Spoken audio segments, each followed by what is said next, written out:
पुरुषोत्तम मास महत्तम अध्याय 25। हरे कृष्णा, राधे राधे।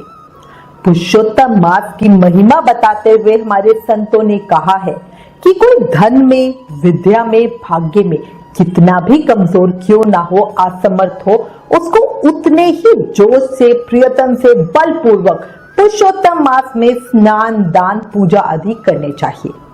इससे उसे धन में, बल में, विद्या में वृद्धि मिलती है। अभी भी समय है, पुरुषोत्तम मास में प्रियतम से कुछ ना कुछ जरूर कर लो। अब श्री गणेश जी महाराज और अपने गुरुदेव को याद करते हुए पुरुषोत्तम मास महत्तम का अध्याय 25 सुनते हैं। पान फूल मोदक चढ़े, लड्डू मेवा थाल, सद्गुण हमको दीजिए हे शिव जी के लाल। बोलो गणेश जी महाराज की जय। बिन गुरु ज्ञान नहीं, बिन ज्ञान समाज में मान नहीं, गुरु की कृपा से ही मिलता सब कुछ हमें है आज। बोलो गुरुदेव महाराज की जय। कल पुरुषोत्तम मास महत्तम के अध्याय 24 में दीपदान का बहुत सुंदर महत्व जाना था। अब आगे दीपदान की महिमा सुनने के बाद महाराज दृंधनवा ने महर्षि वाल्मीकि से विनय पूर्वक कहा, हे ब्राह्मण, हे मुनि, श्री पुरुषोत्तम मास में व्रत उपवास रखने वाले व्यक्तियों के व्रत की पूर्ति के निमित्त कृपया उद्यापन की विधि बताएं। श्री वाल्मीकि मुनि बोले, पुरुषोत्तम मास व्रत के संपूर्ण फल की प्राप्ति के लिए श्री पुरुषोत्तम मास के उद्यापन विधि को मैं थोड़े में अच्छी तरह से कहूंगा। पुरुषोत्तम मास के कृष्ण पक्ष की चतुर्दशी, नवमी अथवा अष्टमी को उद्यापन करना चाहिए। प्रातः काल उठकर स्नान आदि से पूर्व की सभी क्रियाओं को करने के बाद यथा संदेह सामग्री से उद्यापन किया जाए। विष्णु की परम भक्ति करने वाली 30 ब्राह्मणों को सपत्नी भोजन कराए। यदि इतने की सामर्थ्य ना हो तो 7 को, और अगर उतनी भी नहीं है तो 5 ब्राह्मणों को ही निमंत्रित करके मन से भोजन करा दिया जाए। दोपहर में एक द्रोण अथवा इसके आधे अथवा चौथाई भाग जितने की सामर्थ्य हो उतनी ही मात्रा में धान्य मिलाकर सर्वोत्भृत बनाकर उसके चारों ओर यथा सामर्थ्य स्वर्ण, रजत, ताम्र अथवा मिट्टी के छिद्र सहित निर्मल 4 कलश मंडल स्थापित करें। चारों दिशाओं में पुरुषोत्तम भगवान के चतुर्व्यूह की प्रीति निमित्त उन कलशों पर श्रीफल रखें, जो सुंदर वस्त्रों में लिपटे हुए हो, और उन पर पान रख दिए जाने चाहिए। इन चारों कलशों पर क्रम से वासुदेव, हलधर, प्रद्युमन और अनिरुद्ध देव इन चारों को स्थापित करें। पुरुषोत्तम मास व्रत के शुरुआत में स्थापित किए हुई राधिका सहित देव देवेश्वर पुरुषोत्तम भगवान को कलश युक्त वहां से लाकर मंडल के ऊपर मध्य भाग में स्थापित करें। पूजन के निमित्त किसी वेद वेदांग में पारंगत वैष्णव आचार्य ब्राह्मण को ही देना चाहिए। जप के निमित्त 4 ब्राह्मणों को 2-2 वस्त्र और अंगूठी दी जानी चाहिए। प्रसन्न मन से वस्त्र आभूषण आदि से आचार्य को विभूषित करें। फिर शरीर शुद्धि के लिए प्रायश्चित गौदान करें।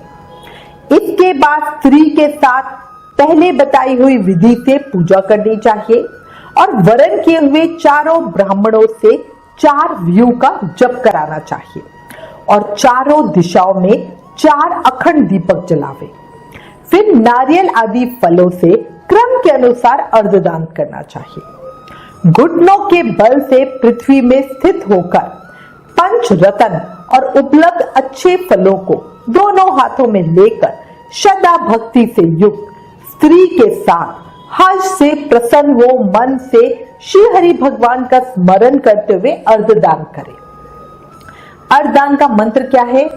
हे देव, हे देवेश, हे पुराण पुरुषोत्तम, आपको नमस्कार है। हे हरि, राधिका के साथ आप मुझसे दिए गए अर्घ को ग्रहण करें।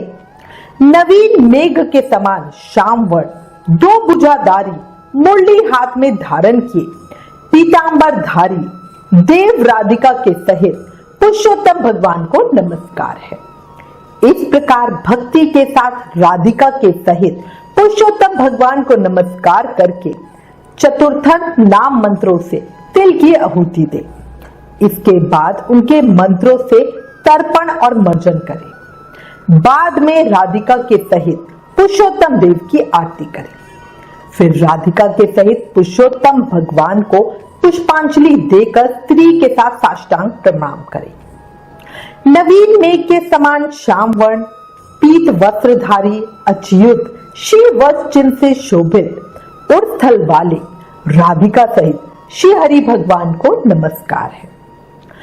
इसके बाद ब्राह्मण को स्वर्ण के साथ पूर्ण पात्र दे। उसके बाद प्रसन्नता के साथ आचार्य को बहुत सी दक्षिणा दे। सपत्नी आचार्य को भक्ति से वस्त्र आभूषण से प्रसन्न करे। फिर ऋत्विजों को उत्तम दक्षिणा दे।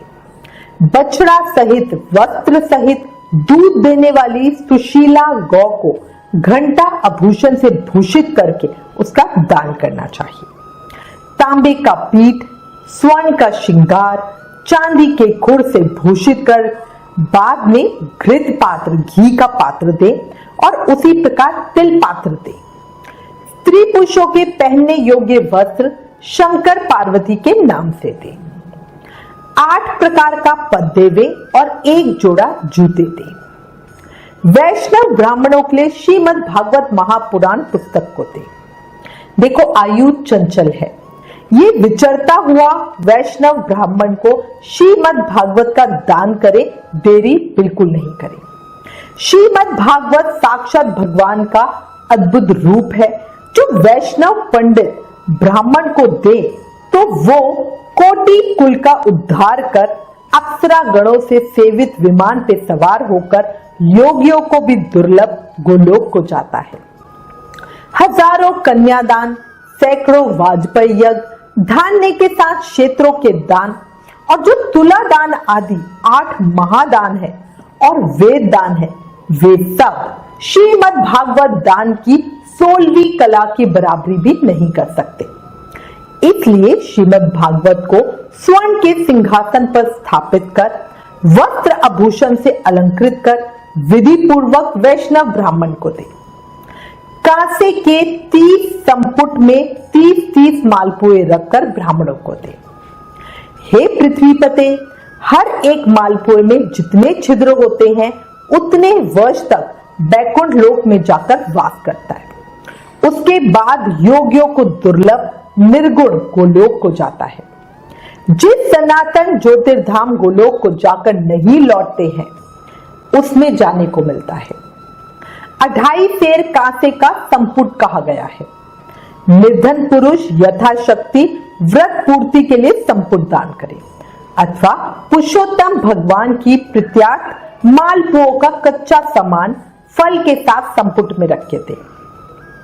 हे नराधिपी, निमंत्रित सपत्नी ब्राह्मणों को पुरुषोत्तम भगवान के समीप संकल्प करके कहें, हे कृष्ण, हे जगतधार, हे जगन्नाथ दायक अर्थात हे जगत को आनंद देने वाले, मेरी समस्त इस लोक तथा परलोक की कामनाओं को शीघ्र पूर्ण करें। इस प्रकार गोविंद भगवान की प्रार्थना कर प्रसन्नता पूर्वक पुरुषोत्तम भगवान का स्मरण करते हुए स्त्री सहित सदाचारी ब्राह्मणों को भोजन कराएं। ब्राह्मण रूप हरि और ब्राह्मणी रूप राधिका का स्मरण करते हुए भक्ति पूर्वक गंध अक्षर से पूजन कर घृत पायस का भोजन करावे।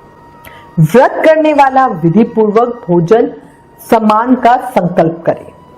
अंगूर, केला, अनेक प्रकार के आम के फल, घी के पके हुए, सुंदर उड़द के बने बड़े, चीनी घी के बने घेवर, सैनी, खांड के बने मंडक, खरबूजा, ककड़ी का शाक, अदरक, सुंदर नींबू, आम और अनेक प्रकार के अलग अलग शाक। इस प्रकार षट्रसों से युक्त 4 प्रकार का भोजन सुगंधित पदार्थों से वासित गोरस को परोसकर कोमल वाणी बोलता हुआ ये स्वादिष्ट है, इसको आपके लिए तैयार किया है, प्रसन्नता के साथ भोजन कीजिए।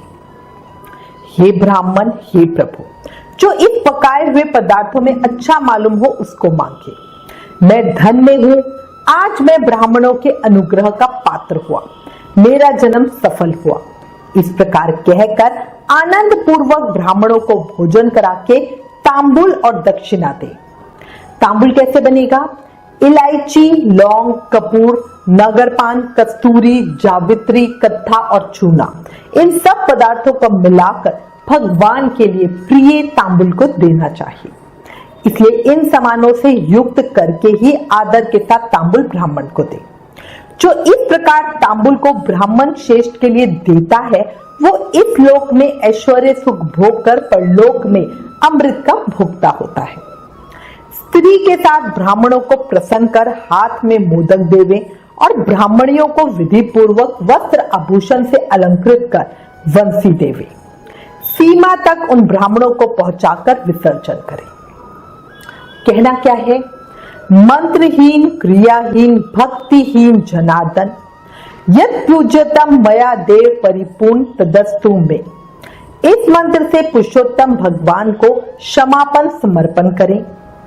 फिर यस्य समृत्या च न मुक्त्या तपो यज्ञ क्रियादाशु न्यूनम संपूर्णतः यदि सद्यो बंदे तम च्युतम।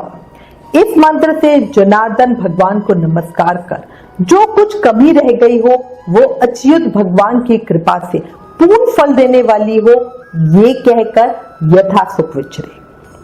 अन्न का यथाभाग विभाग कर भूतों को देकर मिथ्या भाषण से रहित होकर अन्न की निंदा ना करते हुए कुटुंब जनियों के साथ भोजन करें। अमावस्या के दिन रात्रि में जागरण करें। स्वर्ण की प्रतिमा में राधिका के सहित पुरुषोत्तम भगवान का पूजन करें। पूजा के अंत में सपत्नी व्रती प्रसन्नचित हो नमस्कार कर राधिका के साथ पुरुषोत्तम देव का विसर्जन करें। फिर आचार्य को मूर्ति के सहित चढ़ा हुआ सामान दे। अपनी इच्छा अनुसार यथा योग्य अनुदान को दे। जिस किसी उपाय से इस व्रत को करे और उत्तम भक्ति से द्रव्य के अनुसार दान दे। स्त्री और पुरुष इस व्रत को करने से जन्म जन्म में दुख, दारिद्र्य और दुर्भाग्य को प्राप्त नहीं होते। जो लोग इस व्रत को करते हैं वो इस लोक में अनेक प्रकार के मनोरथों को प्राप्त करके सुंदर विमान पर चढ़कर श्रेष्ठ बैकुंठ लोक को जाते हैं। भगवान श्री नारायण बोले, इस प्रकार जो पुरुष श्री कृष्ण भगवान का प्रिय पुरुषोत्तम मास का व्रत विधि पूर्वक आदर के साथ करता है, वो इस लोक के सुखों को भोग कर पाप राशि से मुक्त होकर अपने पूर्व पुरुषों के साथ गोलोक को जाता है। पुरुषोत्तम मास महत्तम अध्याय 25 समाप्त। अंत में कहूंगी, हर व्यक्ति के पास मनचाहा कर्म करने की पूरी आजादी है, लेकिन उस कर्म के अनुसार परिणाम के लिए भी आपको तैयार रहना चाहिए। याद रखो, सब कर्मों का खेल है, जो किया है वो वापस आएगा। आज जो तुझे रुला रहा है कल उसे कोई और रुलाएगा। इसलिए हमेशा शुभ कर्म करते रहो, कभी किसी का बुरा मत करो। और पुरुषोत्तम का ये पवित्र महीना शुभ कर्म करने का सबसे आसान तरीका है। इस महीने में किए किसी भी कर्म का फल हमें ज्यादा होकर ही मिलता है। अच्छे कर्म करोगे वो भी अधिक होकर मिलेंगे, बुरे कर्म करोगे वो भी अधिक होकर ही मिलेंगे। इसलिए अभी भी समय है, सब ठीक कर लो और हर समय, हर पल, हर सांस के साथ प्रेम से, मन से, भाव से जाप करते रहो। हरे कृष्ण कृष्ण कृष्ण हरे हरे, हरे राम राम राम हरे हरे। याद रखो, कलयुग केवल नामधारा। सिर्फ नाम जाप करके ही कृष्ण प्रेम, भक्ति, शक्ति, मुक्ति सब पाया जा सकता है। और लास्ट में एक रिक्वेस्ट, प्लीज इन वीडियोस को ज्यादा से ज्यादा शेयर करके पुरुषोत्तम मास के प्रभाव को सबको बताओ, अपने शास्त्रों का ज्यादा से ज्यादा प्रचार करो, ये भी एक सेवा है। Please like, share and subscribe. Thank you. Hare Krishna.